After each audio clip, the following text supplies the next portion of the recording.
Good evening, ladies and gentlemen, and welcome to the first of the conversation series in with Swarajya. And I'm very happy that we're kicking off with somebody as noteworthy and as distinguished as Sanjeev Sanyal.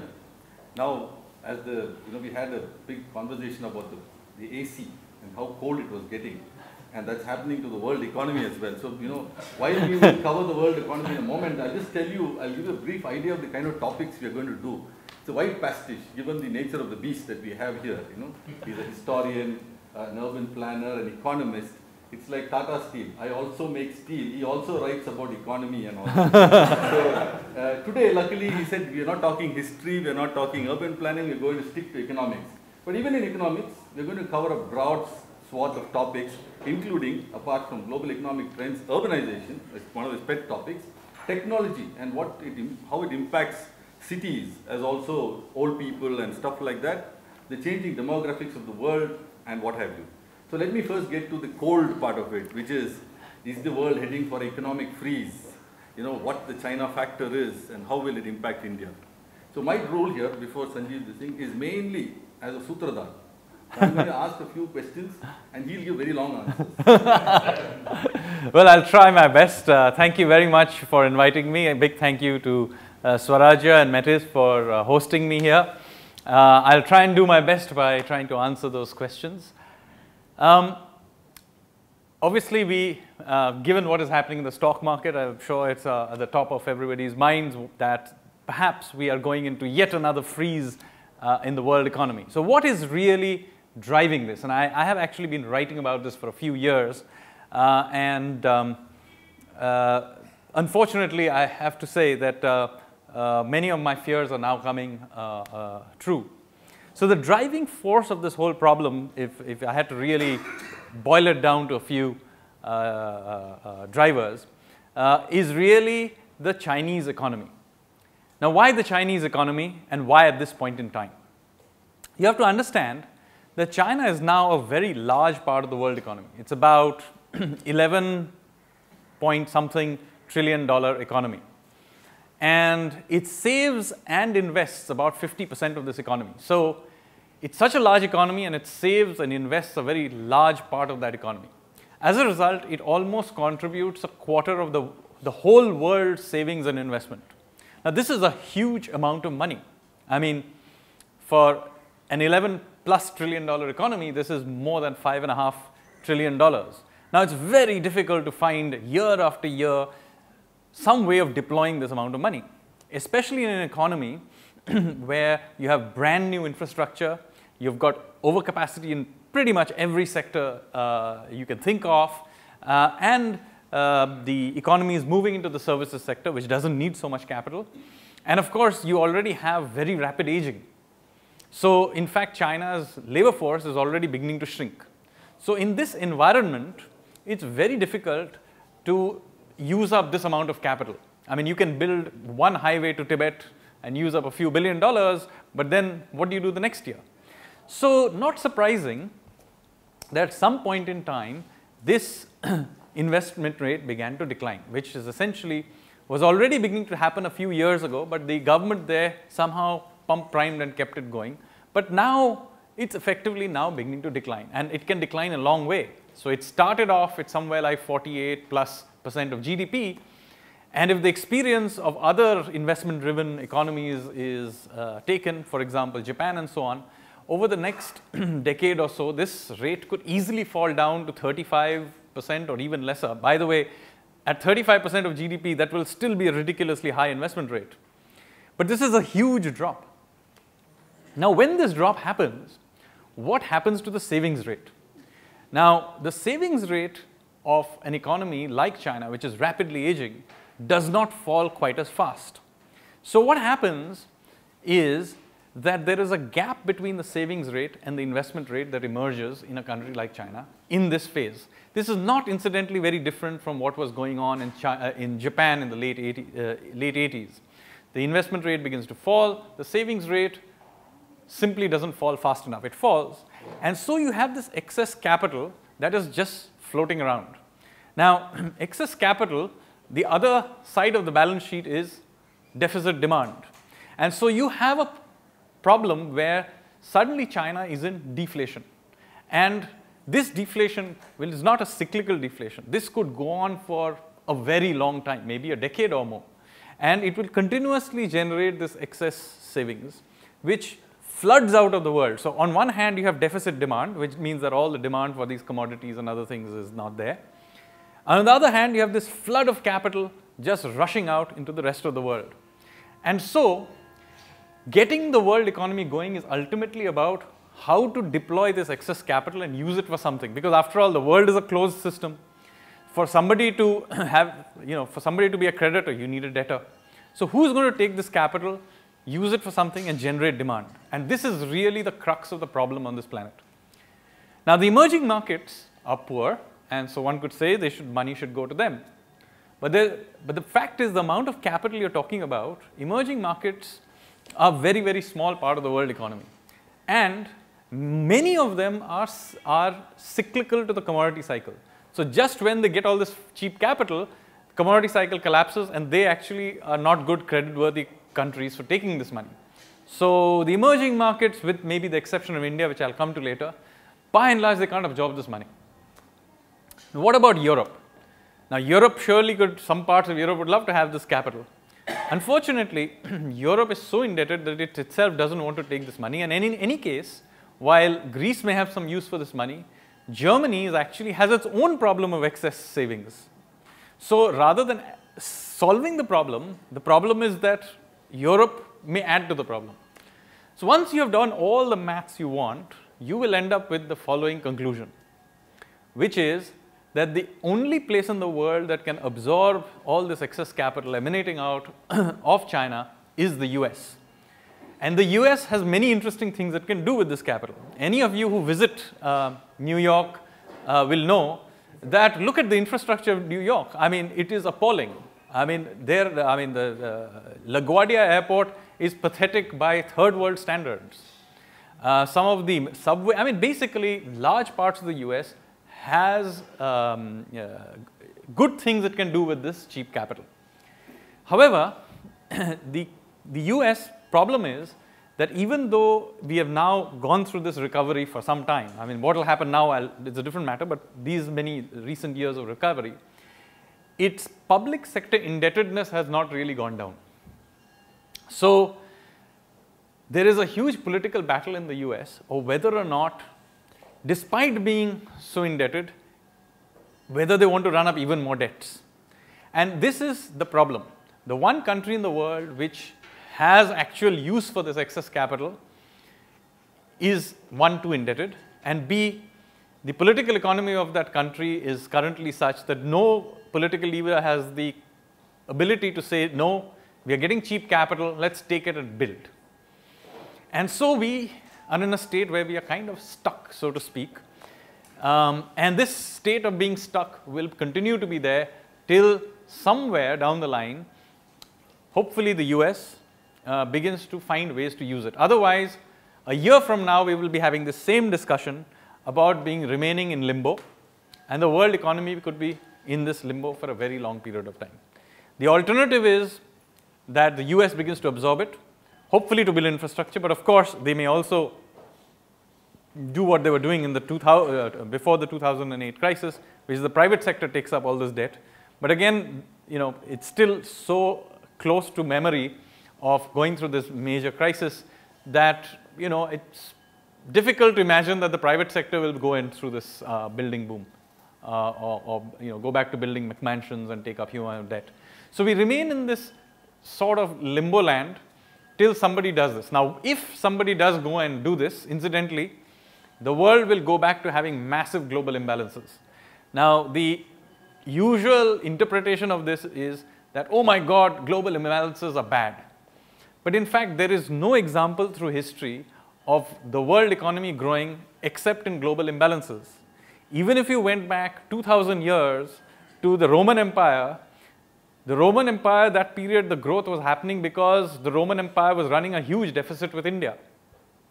And all the Roman senators were complaining that, so much flow of gold is there to India. So the process of growth, even in ancient times, was driven by massive global imbalances. yes, in the end, it all goes raw. I mean, in the Roman period, what happened is that so much gold came to India that the Romans had a problem because they didn't have enough gold to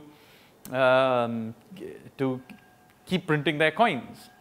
And they, for some time, Emperor Vespasian even tried to ban trade with India, except that, you know, various smuggling rackets then came up. But ultimately, what did the Romans do? The Romans essentially reduced the amount of gold in their coinage. And they kept printing out and they kept giving these coins out. But what is interesting is what the Indians did in this situation. They kept accepting those coins. So all along the coast of India, you have Roman coins are being found. Initially, they have lots of high gold content, but later on, they have low gold content. Look at how similar this is to how the world is now. The Americans print too many notes, but they can't print it fast enough to stop the dollar from appreciating. So the point I'm making is the world of economics has one very strange thing, that it grows always in disbalance. The whole idea of an equilibrium, unfortunately, is perhaps completely wrong.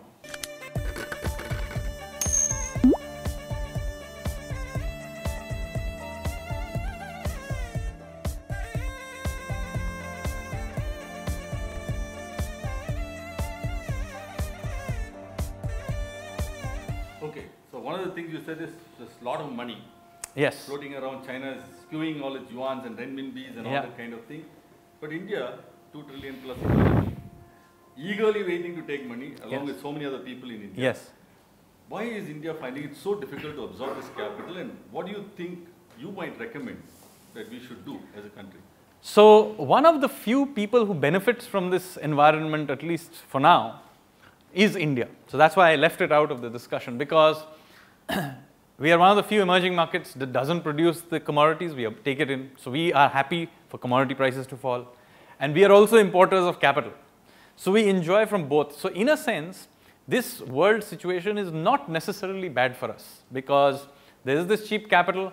Even if the US were tightening, which I don't think they will do very fast, but even if they were doing it, there's so much capital emanating out of China, Germany, Japan, that will keep the world cost of capital low for a very long time. And as I pointed out, this is not a cyclical problem.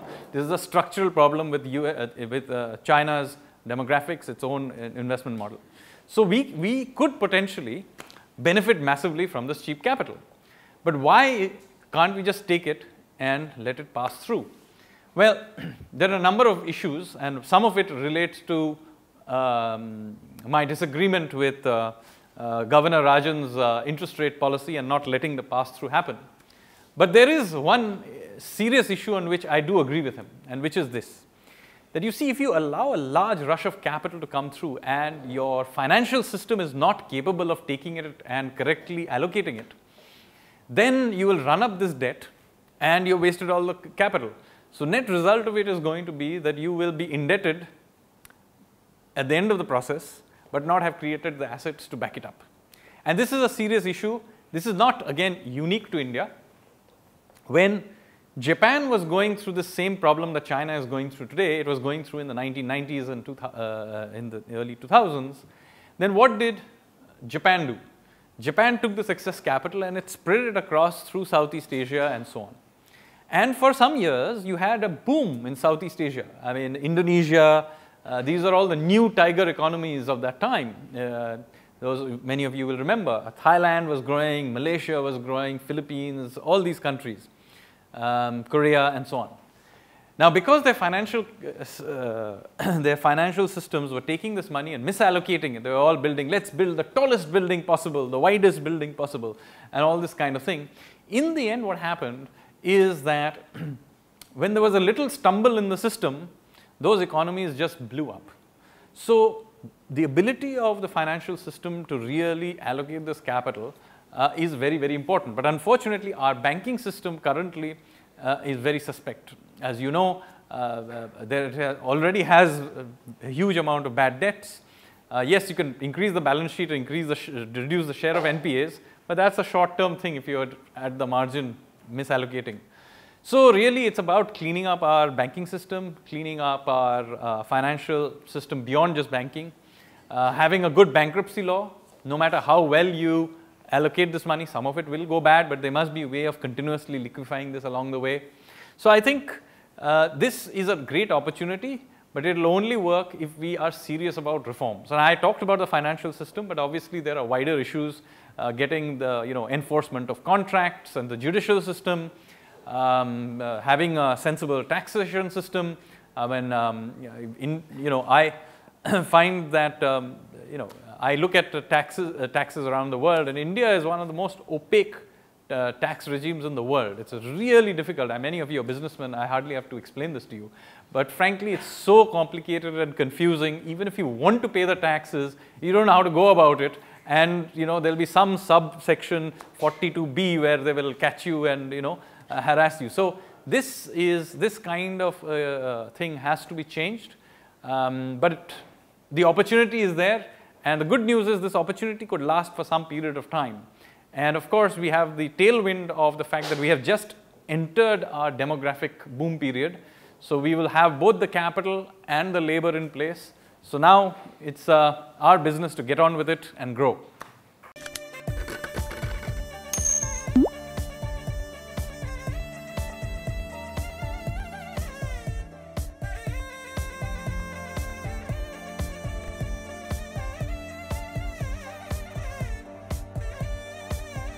Called the budget, which is our annual tamasha. Yes. Coming up pretty soon. I'll just throw some numbers for the audience and then I'll come to the question. Which Okay. is which side of the fence are you on, with the fiscal free lunchers or with the fiscal fundamentalists? Okay. Okay. But the numbers are like this: that the government today earns about 12 lakh crores, spends 18 lakh crores. Okay. Number one. Number two, gross debt has quadrupled from 400 crores a day to 1,600 plus crores a day. Subsidies have gone up to 1.24 lakhs. Even as 46% of the PDS grain is diverted. I can go on and on, about state electricity boards, the stressed assets in the bank. Yep. But given these two broad things, one is to enjoy this fiscal free lunch and go on the side of reducing, don't worry about the deficit and all that, the 3.5%, whatever. Or say, no, we have to be a little more fiscally fundamentalist and be a little more cautious. Which side do you think India should go on, given what you gave as the context so far? Well, I think it's not that difficult to decide. If you're creating an asset by running up a debt, and that asset is likely to generate returns which are commensurate with the debts you're running up, then it's a good thing. If on the other hand you're running up these debts for consumption purposes, then it's a bad idea. So I'm not a fundamentalist, but unless I have clarity on what is it, how you are using this extra fiscal space, I can't answer that question. So it's really about what you do with that debt. Any business, as you know, can run up debts. So can India run up debts. So there's nothing bad in running up debts. The question is, why do you run it up? So if you're running it up for subsidies or something that's unsustainable, then in the end you will end up indebted and you'll have to ultimately unwind that subsidy anyway. So I say all things equal, I'm a fiscal fundamentalist.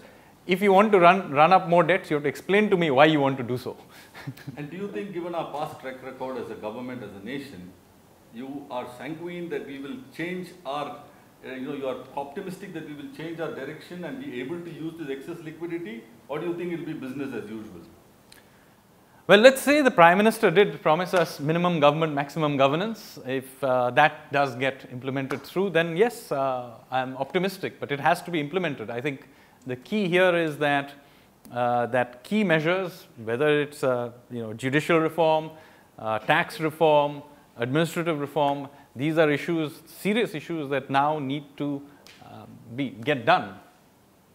I think the ideas are right. Okay. But you are seeing some forward movement, or? Well, at the margin, yes. But I think given the opportunity, we could be doing completely different level of stuff. Okay.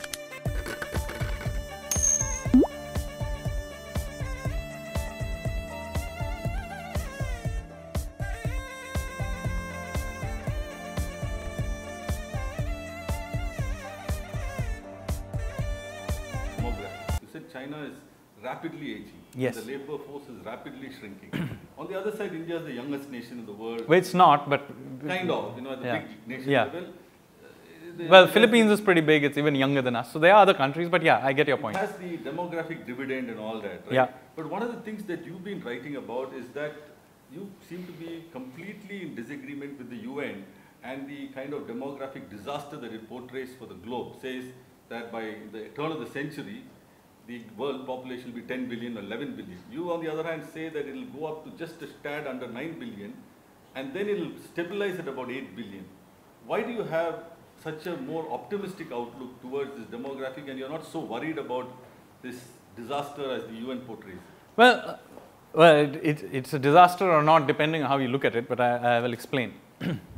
See, the thing is that the UN has these straight line forecasts for the world. Many of you run businesses know that doing straight line forecasts is a very dangerous thing.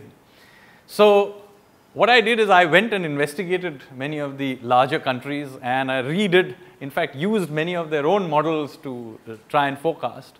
And one of the things that really strikes you in all of this is that for large parts of the world, the birth rates have already declined below what is needed for population stability.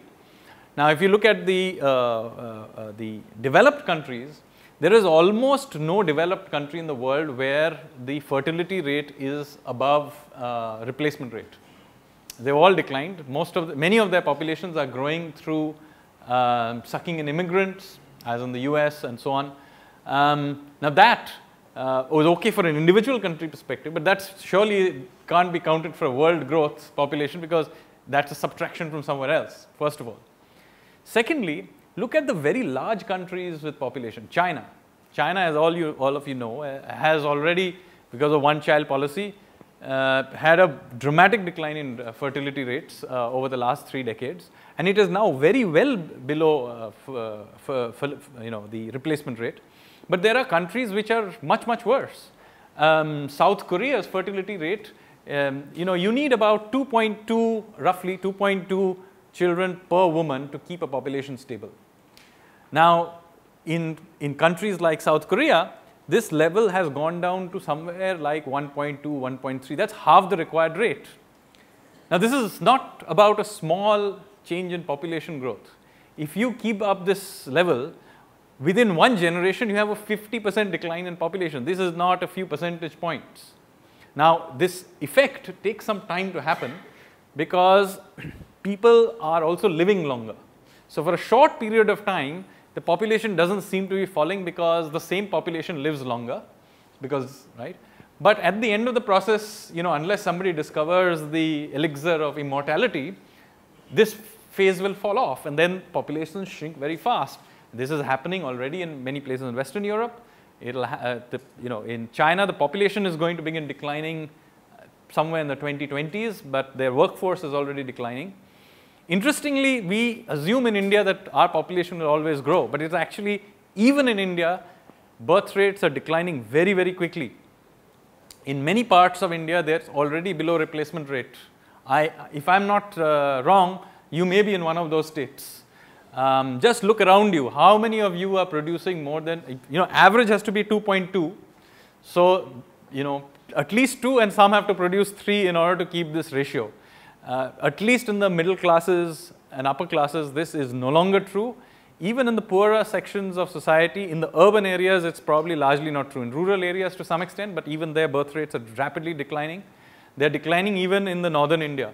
So I think that India's population, the fertility rate will fall to replacement rate much quicker than people think. Population, because we are living longer, may keep growing for a while. But even there, I think people are going to be surprised how much quicker, perhaps within our lifetime, that population will stabilize. In countries like China, as I said, it will begin falling soon. Now, this is very difficult to reverse once it begins to happen. There is no country in the world where, on a sustained basis, fertility rates have ever gone back above, once they've fallen below the thing, they've ever gone back above replacement. So once it happens, at least we have not yet seen any country, even in the West. In Denmark, it went up for a little while, but then even there it stabilized below replacement.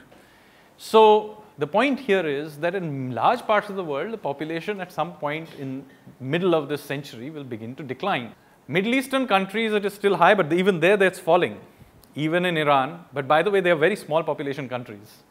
So, doesn't matter what Tunisia is doing. The real big countries which are on the other side of this is Nigeria. It doesn't matter what Saudi Arabia, for a global perspective, very small population.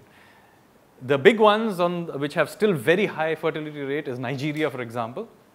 But even there, you take the UN's forecast, they are forecasting that by the end of the century, Nigeria will have 1 billion people. Now, Nigeria is not a very large country. Even they will notice that things are getting crowded, and there too, population birth rates will fall. So, I think we will see this population hump be reached much faster than people think, and consequently, in the second half of this century, world population will actually begin shrinking.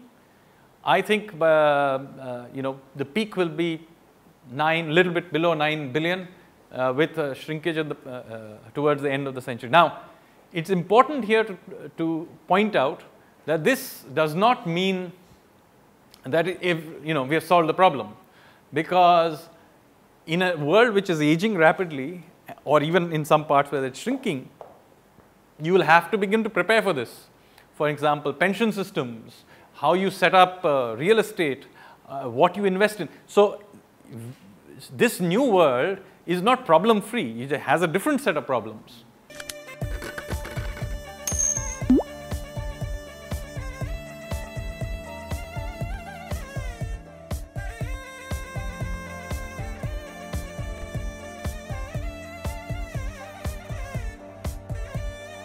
You've done some crystal ball gazing, and you said that life is going to change dramatically over the next few years, next couple of decades, so to speak, on multiple fronts. You talked about the pension system. You specifically told me about your worries about old people, and things like pension systems for the old people, yes, technology, education, so on and so forth. I think even in Kerala, primary schools are being shut down because population is not growing. So what does your crystal ball tell you about how life is going to unfold? So in the world that I am describing, population growth peters out over the next generation in large parts of the world, and the population that is above 60 dramatically goes up. The bad news is that almost all pension systems in the world are bust. They can say whatever they want. They simply do not have, they're all at some level a Ponzi scheme. They all depend on current earnings to give out things. And so what is going to happen is that many of these, they will have to make major adjustments. So all the people in this room who are below 50, I'm sorry to inform you, most of you will be working into your 70s. And you will have no choice about this matter. The good news is that most of you will be healthy enough to do so. The reason we are living longer is because we are healthier, not because we are somehow being kept alive on a wheelchair. So it is not a bad thing necessarily. In fact, the whole business of retirement is actually a fairly new idea. Till the 20th century, most people worked till they died. And so will we.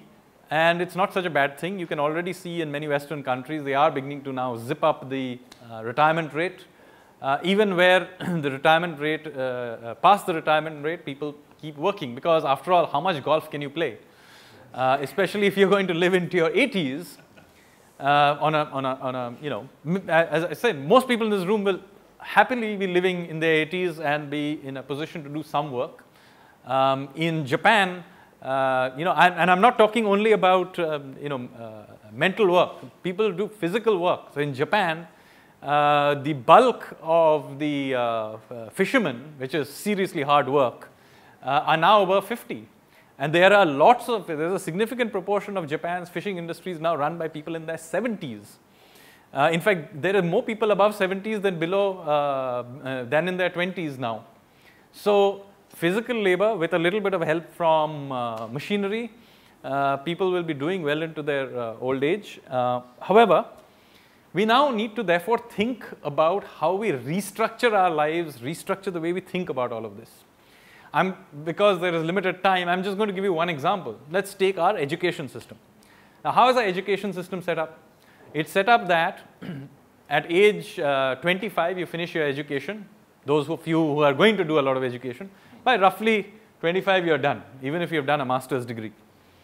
Then from 25 to 60 you work, and then you play golf. That is how it's all set up. Now, the problem here is that many of you will continue to work till you are 75. Now, that's a 50-year time phase. Now, over this 50 years, one, you may get bored of what you're doing. Two, your skills will go out of date. So, what is going to happen is the following. Many people in their 40s or even in their 50s may go back to university and take up a second career. Now, those of you who wanted to do something else in life, this is your opportunity. Because see, so far it was not worth doing it. But now it is, because if I go at 45 and do a medical degree till 50, I still have a 25-year career ahead of me. So, this is a completely different way of beginning to think about just our education system. Now, if you begin to unwind the education system, there are other things you'll begin to unwind. It's not so true of India maybe, but certainly I'll talk about the US, how it will affect the cycle of the real estate. In fact, education itself, the business of education. Yeah, itself, it may change because you continue to change, do things through your life. There's a company called Treehouse, which teaches online technology courses for $25 a month, right? So you don't have to go to Carnegie. Maybe you do, maybe you don't, it depends. But I'll show you what happens, say, in the US, what is the real estate cycle. Typically what happens, you come out of university, then you move to a loft or a small place near your place of work. You study maybe into you stay there till your 30s. Now at somewhere in your early 30s or late 20s, you decide to marry. You get married, decide to have kids, then you move to suburbia. You buy a nice large house, you build up an equity in that house, your kids grow up, they go to university somewhere in your 50s or early 60s. You retire meanwhile, you sell that house, take the equity, go to move to Florida and play golf. That's the ideal. It doesn't happen to maybe a lot of people, but that's roughly what the idea is. Now think of it, how it would be going forward. Now, a very large proportion of the people are not even getting married. Even if they get married, they're not having kids.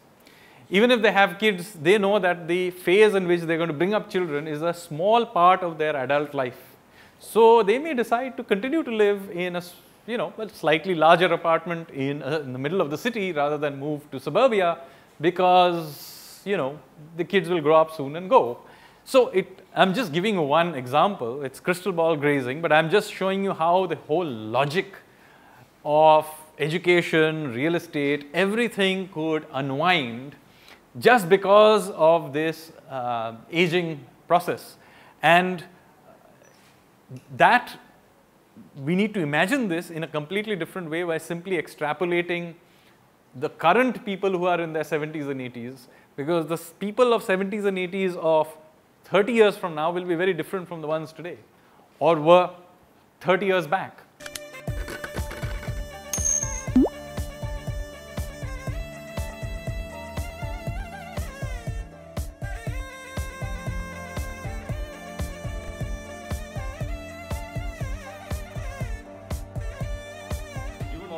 Yes. There are a couple of things that are coming to mind. One is tremendous changes in technology.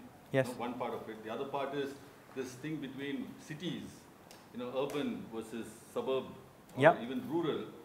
And third is also the nature of the beast of the city. I remember reading something that you said that specialist cities are kind of dead. It's more like the generalist, more inclusive kind of city which is coming up. And particularly you talked about economic history is finally a race between communication and transportation.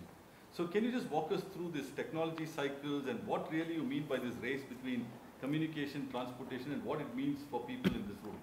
So I'll separate the two. I'll talk about the cities and maybe about the transport and communications race a little later.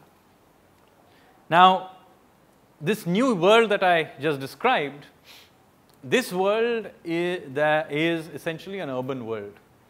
The world already has more than 50% of its population lives in cities, and it's urbanizing very, very fast. Even places like Brazil, which are developing countries, are now 80% urban.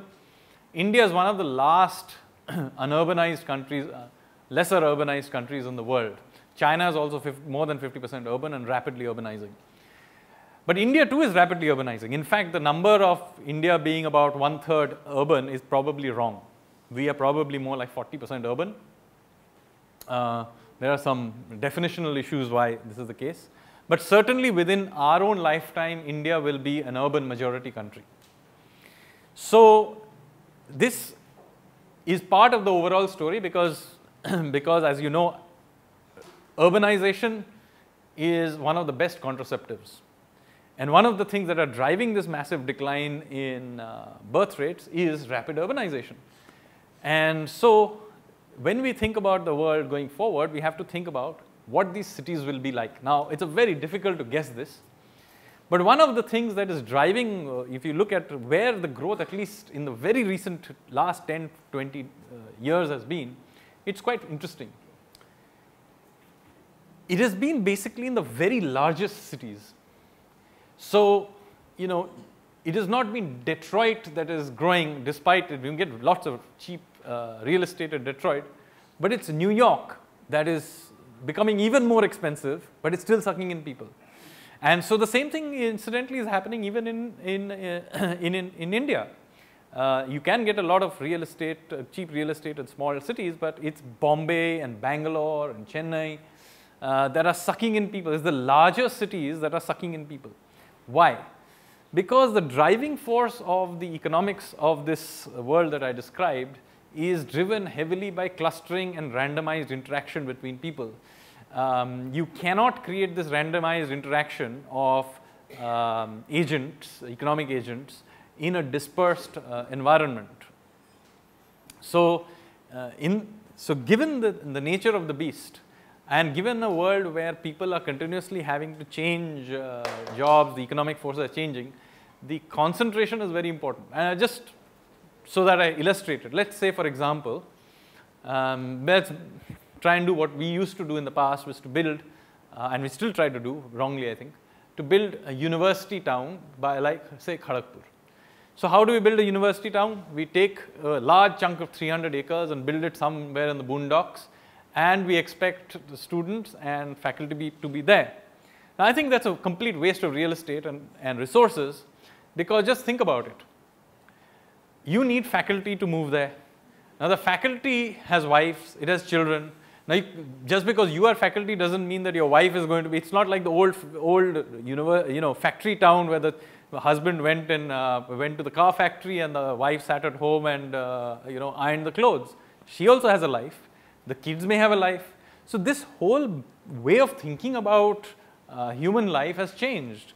This way we lead life now is totally different. In the course of one day, rather than go through a simple cycle, go to office, come back, or go to factory, come back, we do dozens of things to the course of the day. You may get up in the morning, work, do some meetings. In the middle, you may go and meet a friend. You may zip back. In the middle, you're also fighting with somebody on Twitter. Then you also do some works in the middle. Then after some work, you'll go off to the Swarajya Conversations. And then after this, you'll go to dinner, and at late night flight, you might fly to Singapore. So in this environment, the only way you can do this kind of mix and match life is in concentrated urban settings. So one of the things that I said, that this works in generalist cities rather than specialist. Now, some specialist cities will still be there, but great cities around the world, if you look, they're all generalist cities. If we take Singapore, I mean, Singapore is great for finance, but it's also good. You can do gambling there. It's great for entertainment. It's also got some great universities. It also has a port, by the way. It's the mix that matters, not one. Whereas, Kharagpur may be a great IIT, but so what? So that's like a great Indian thali. Yes, the future is the thali.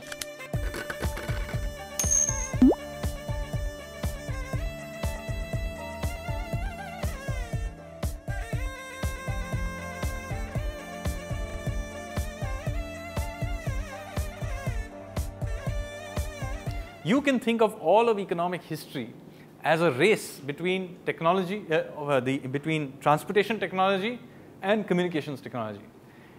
And they have opposite impacts on consumption and production. When you have improvements, relative improvements in transportation technology, you have to standardize because you're moving large amounts of goods. So you have to standardize. But if you have improvements in communications technology, you can specify, you can specialize, you can specify what you want. Now, look at economic history over the last 300 years and look at what happened.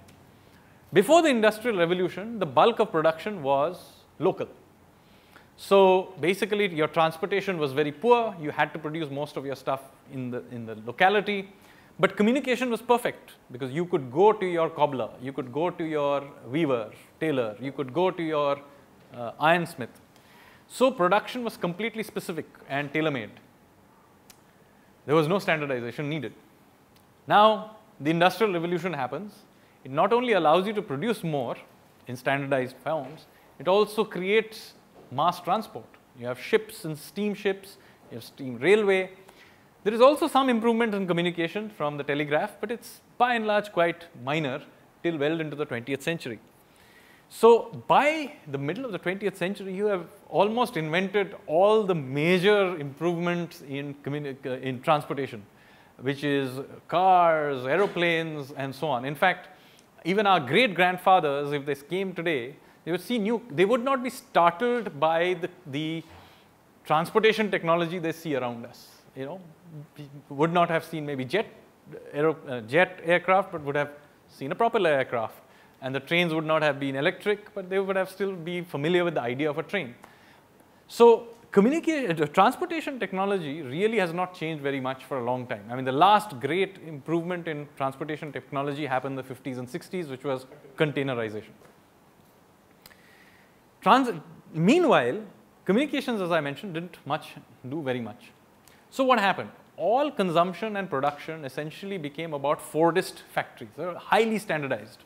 So you have Ford comes and makes this statement, you can have the car in any color you like as long as it is black. Now, of course, people are diverse and you still need to deal with the fact that people need different things. So what do? So you create department stores. Why? So that's how you end up with shirts. So you basically standardize in buckets. You know, shirt is large, extra large, medium, and so on, but it's still standardized. And so that's how the world that by the mid-20th century or late 20th century you ended up with. Now, somewhere in the 1960s, by the 50s and 60s, telephone, fax, all these began to get more common. Now, the first people to use these emerging technologies to do interesting things were the Japanese. So the Japanese discovered that you didn't have to build these huge Fordist factories. You could pick up a phone, a faxer design, and so look at what happens then to our production systems. You get just in time. So suddenly you have a dispersal and specialization in the production system. And this begins to culminate in, of course, in the 90s, in the internet and email, and suddenly everybody can send highly specialized things. Now look at what this does to the production and consumption systems. Suddenly, you can specialize. You can have specialist requirements like Amazon. You know, one obscure book that nobody else in the world wants to read, you can order it. You could not have done it in the department store model. Yeah, but it, not just in the goods market. It is even bigger in the services sector. So suddenly, you can do all kinds of highly specialized things. So instead of having, say, mass media, where one mass standardized channel is telling you what happened, you have YouTube, everybody is exchanging, Twitter, everybody exchanging all kinds of information. You have Airbnb, instead of having standardized hotel rooms, you have all kinds of fellows selling all kinds of non-standard products. So this is the world we have now come into, where communications is dominating and leading to this breakdown of standardization. So is this the end of history? No, because transportation may well be making a major comeback. How? Drones, driverless cars. Now, I do not know what exactly will happen as a result of these new technologies, but if you look at it, we are now maxing out many of the communications technologies we have. I mean, yeah, sure, we can look up Twitter or Facebook or Google in our hand phone, but even 10 years ago, we could have done many of these things. So this is not a technological improvement, we are really applying these things now. These new transportation technologies, we don't even know what these things have implications. So transportation is not yet dead. So what will happen in the next phase will be really coming out from this same race. There is no end to history, but Watch out for all of this.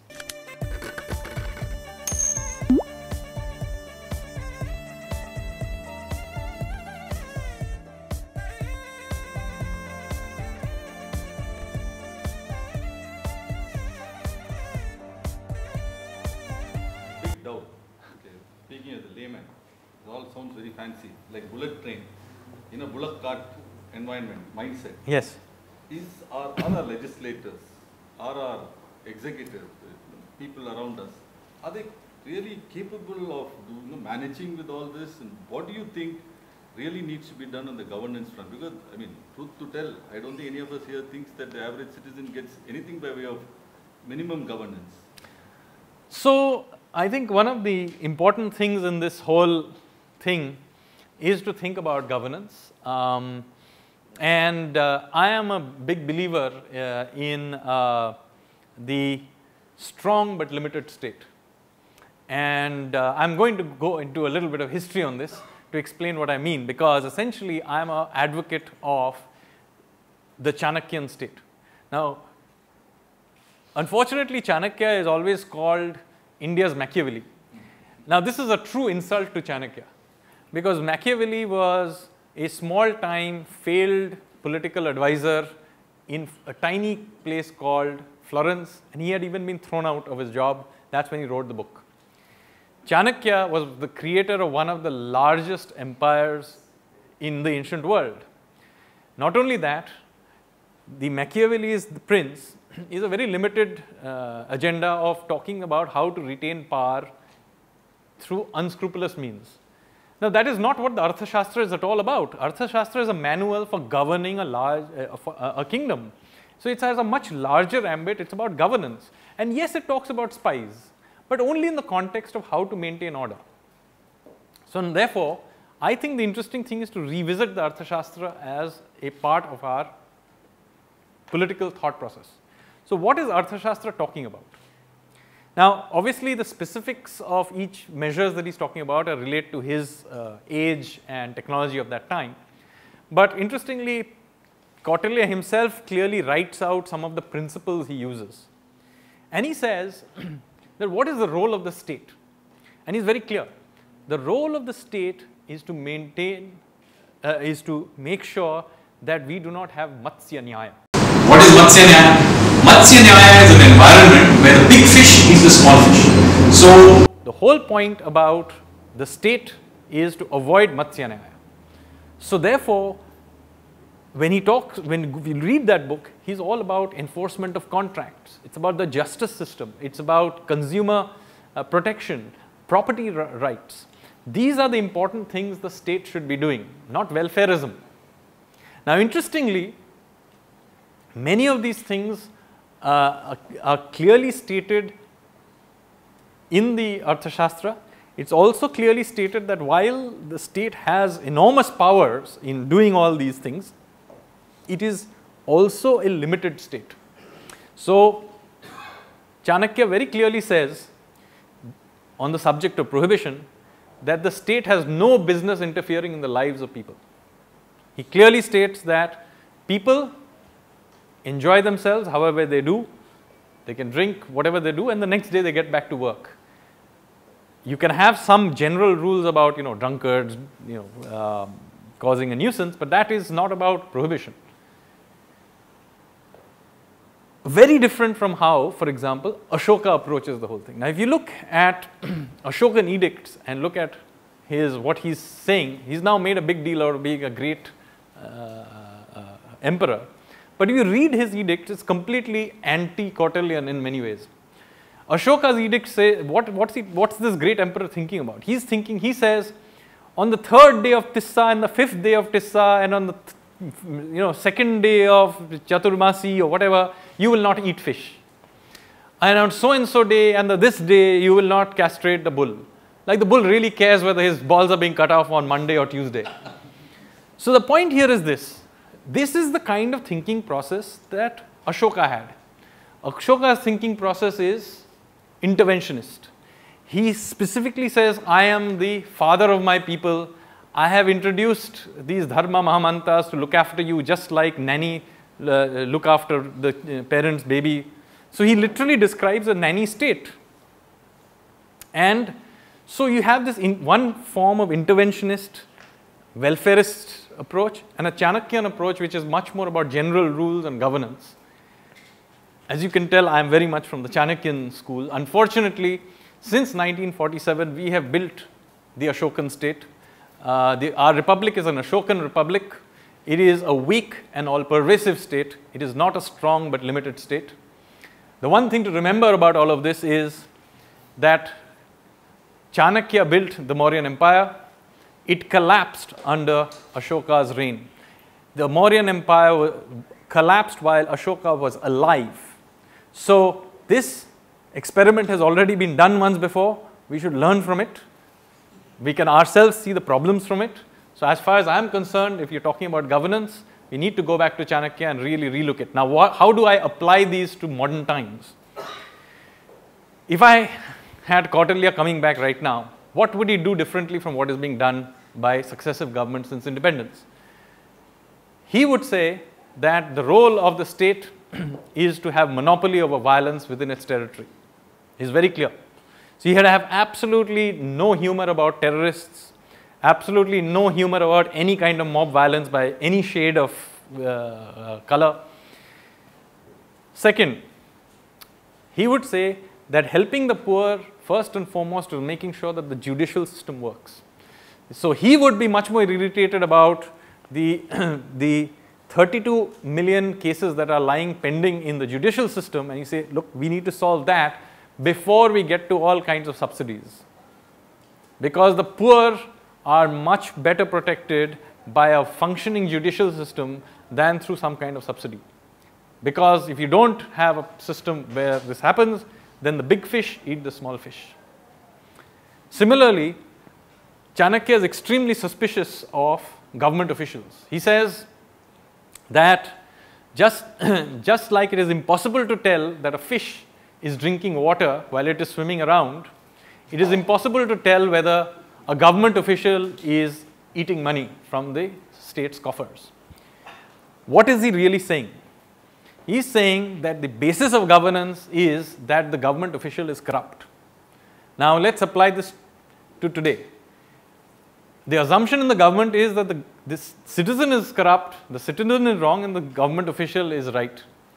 So we create laws with all kinds of exemptions and all kinds of things where the government official is allowed discretion. In a Chanakyan state, the assumption is that the official is corrupt, so there are no exemptions. So the rules will be highly simple and there is no discretion.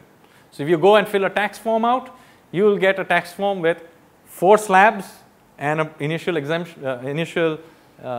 exemption, but that's it. Because he would say that every time you create any crinkle in this fellow is going to steal money. So the Chanakyan state has a completely different logic from what the Ashokan Nehruvian construct is. And if we want governance, we have to begin to seriously discuss the political economy of Kautilya, re-examine it. This is really our heritage and not the construct that we have created. Okay, I'm coming to the last question from my side, which actually been put together by Team Swarajya. I'm just the graphic user interface. The back-end database operating system is somewhere else. So please keep your questions and all ready. The last thing which I want to ask you, Sanjeev, is you've covered such a wide range of topics, and there seems to be a very strong philosophy underpinning all of these. Can you just elaborate? You wanted to really tell us what really is the philosophy underpinning all of your various writings and thoughts on various subjects. Yes, there is in fact, while I'm writing history and urban stuff and financial markets, some of you may think that I'm completely mad and dissipated. There is in fact surprisingly something that unites all of this, and which is a philosophical basis, which is that the world functions as a complex adaptive system. Now, what is a complex adaptive system? A complex adaptive system is fundamentally different from a system that follows Newtonian laws. So in a complex adaptive system, you have a large number of independent or semi-independent agents that are continuously interacting with each other and are adapting to the existing situation. So now there are many examples of complex adaptive systems. Weather systems are complex adaptive systems. Languages like English are complex adaptive systems. They are continuously new words, usages are being used. This does not mean that it's difficult sometimes to define complex adaptive systems because they're adapting continuously. So simply defining all the words of English and all its grammar will not mean that you can define English. The same thing, by the way, Hinduism is a complex adaptive system. It's very difficult to define Hinduism, but when you see it, you can recognize it. So there are many such things.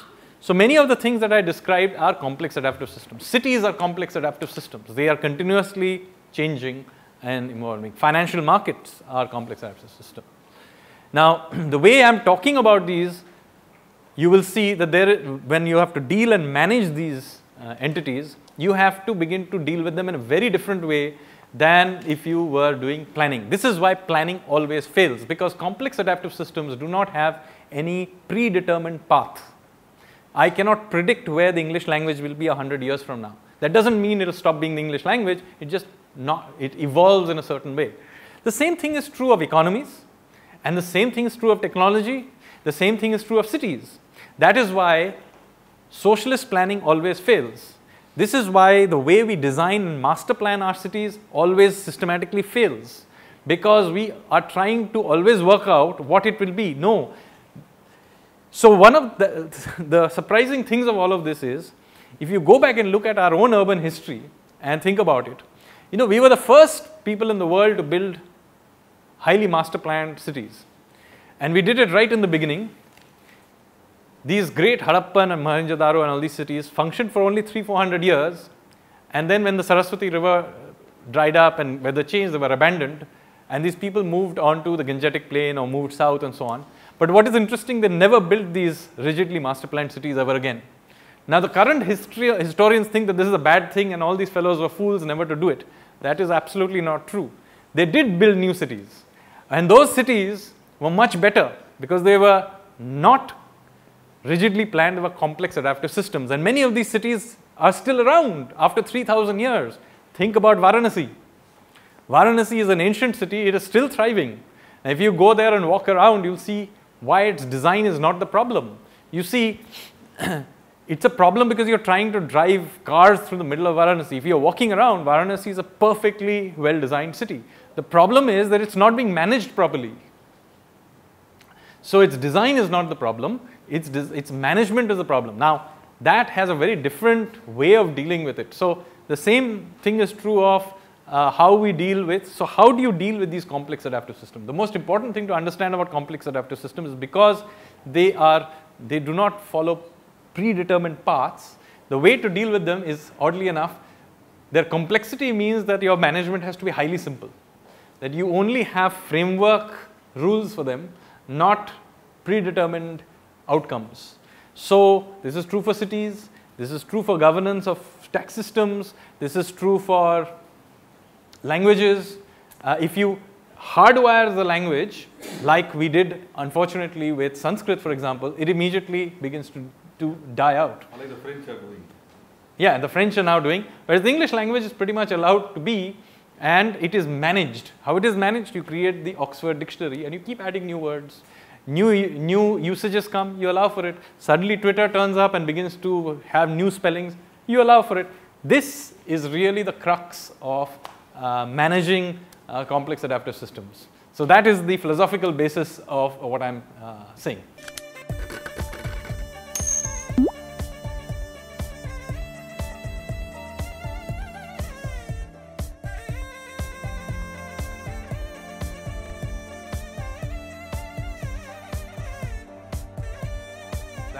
Very quickly, you had a fight with your cousin with who you were doing business, and that whole system just breaks down. So you have to have, so to avoid Matsya Nyaya, you need to have good system of enforcement of contracts. So these framework issues have, and of course then a very, very, very simple tax system. The assumption of which should be that every government tax official is corrupt.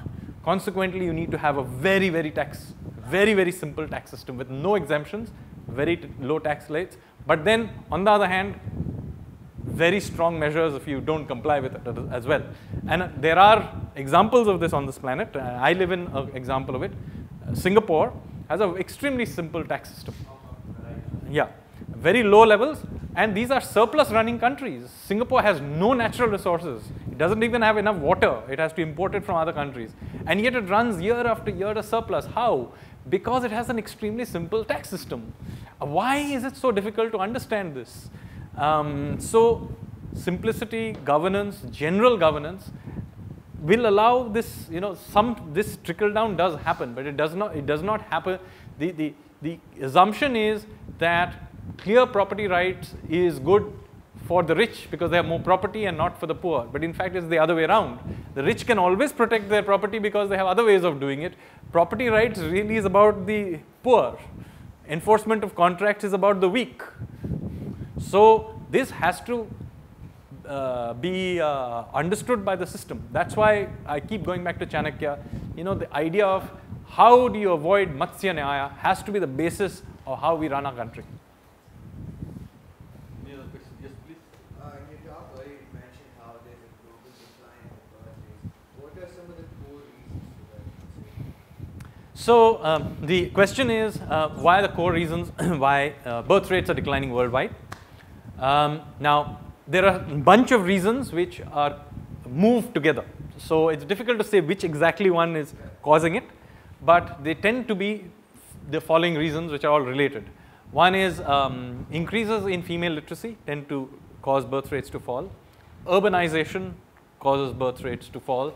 Higher income levels, although at the very high income levels, at the very top 2-3% in the West, it begins to turn the other way because they can suddenly begin to afford more childcare or whatever it is. But for a large proportion of, so as incomes rise, urbanization happens and female literacy rise, birth rates decline very sharply, and so far there is no country where it's gone back up on a sustained basis. In the Sweden and all that, they tried very, very hard to push it up. It went up a little bit because, and it happened largely because single mothers became easier for single mothers to bring up, have children. But that's not a sustainable thing. It's more of a blip.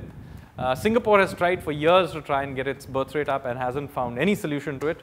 So far we don't know what would cause it to go back up, but these are the factors that cause it to go down.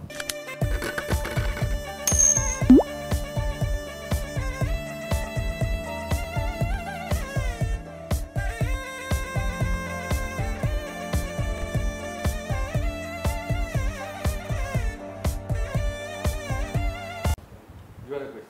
Yes. This is technology. Now, we already see during our whole lifetime the difference between, say, the use on this one and the Uber economy, 7 lakh cars, probably 1/10 number of workers that are the use on this one used to make 30 companies. We see the same in the banking industry. Various companies. You were talking about how that would be 6 years from now. Another aspect of this is that we don't have a lot of people. We don't have a? We are going to have a lot of people. We may not have a lot of things to do. So this is a fear that has always been there from the time of the Industrial Revolution. And in fact, we have always generated more jobs because there's always more to do. So the problem is technology doesn't kill jobs, it kills certain kinds of jobs. It always leads to opens up new. So the real problem is transition, not the number of jobs that ultimately happens. In fact, in India, there are lots of shortages and all kinds of things, incidentally, even of army officers, incidentally. So it's not a lack of jobs, it's of the right kind of people. So the people who are losing jobs in, say, an outdated industry can't be then suddenly transferred. So it's really the how do you have these transitions that is really the key. Now the good news in India is that because our youth bulge is below 25, this problem isn't there. So if we can get our education system and our skilling systems in place, then at least for now, we don't have this problem because these jobs will emerge. As they emerge, our problem is a lack of skill not a lack of jobs right now. So it is the education, fixing the education system, having, making the education system much more job oriented, but also linked through to the industries. So unfortunately our education system, first of all, doesn't function.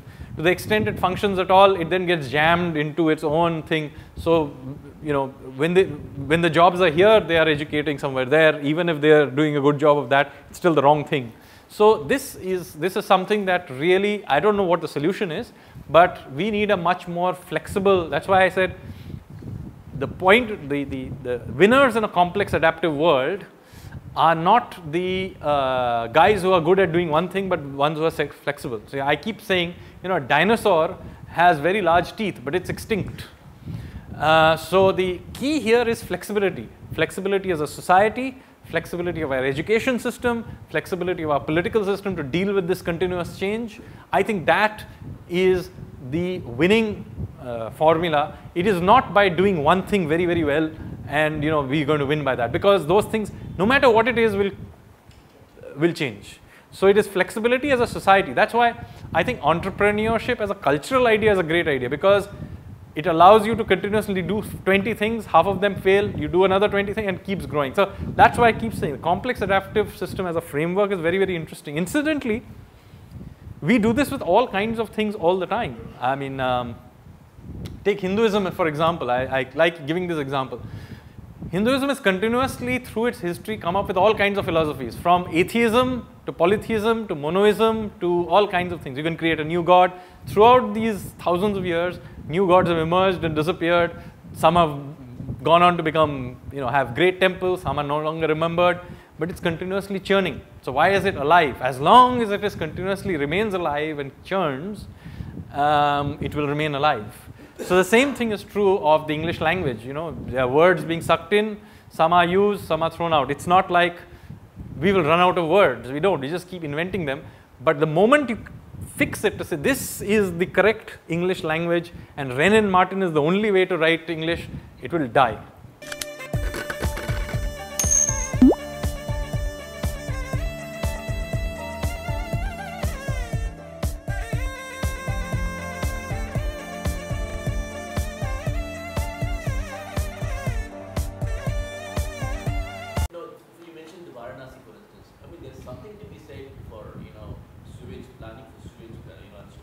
Framework systems. That's exactly what I mean. So, you're not saying anything good. No, I'm not a libertarian. That's why I keep making the point. Chanakya is not a libertarian. If you read the Arthashastra, he is, in those things where the government is involved, he has no sense of humor. Okay. So, he in fact talks about municipal laws, incidentally. In fact, some of those municipal laws would be great if they were applied today. For instance, he has a long list of fines for defecation in public, just to give you an example. So, framework laws, but the laws are framework laws. The planning is framework planning. So, yes, we do plan for public transport. It is not, you don't just build a city and hope everybody, no. But it's a framework thing, but you do not plan for, you don't micromanage. So, for example, in urban planning, you do not say that the offices have to be here and the people have to live there. Now, yes, for some dangerous activity like, I don't know, nuclear reactor or something, you may want to separate. But zoning is a bad idea because one, people don't live their lives anymore like that. We are mixing and matching. So, why shouldn't our urban space show like that? Number one. Number two, how do we know what are the requirements of the future? I mean, Gurgaon exists largely because of the zoning laws of Delhi. Because the zoning laws of Delhi were such that they did not imagine that they could be white collar factories. So there was no other way to build it. So they just hopped across the border and essentially didn't follow any rules. There weren't clear rules. So they just built these gigantic. So the entire BPO business in Gurgaon is based on not having clear zoning laws for Gurgaon. So it was able to adapt. Chandigarh can never adapt. So Chandigarh is a great subsidy scheme for bureaucrats. But it is not a living city. It has not produced anything of artistic value out within its thing. Even that stone Nekchan thing happened because it was done illegally, incidentally. It has not produced anything of economic value at all. It sucks in taxes, it doesn't produce taxes. all the sort of zing that that city generates happens in Mohali, which is not planned. So this is the point I'm making. We plan for framework things, and that also remember to adapt when necessary, but loose framework issues, make sure those get done. But then don't micromanage the society. Framework things, make sure you have proper bankruptcy laws, enforcement of contracts. Those laws that are required are ruthlessly enforced. But always the state must be strong but limited.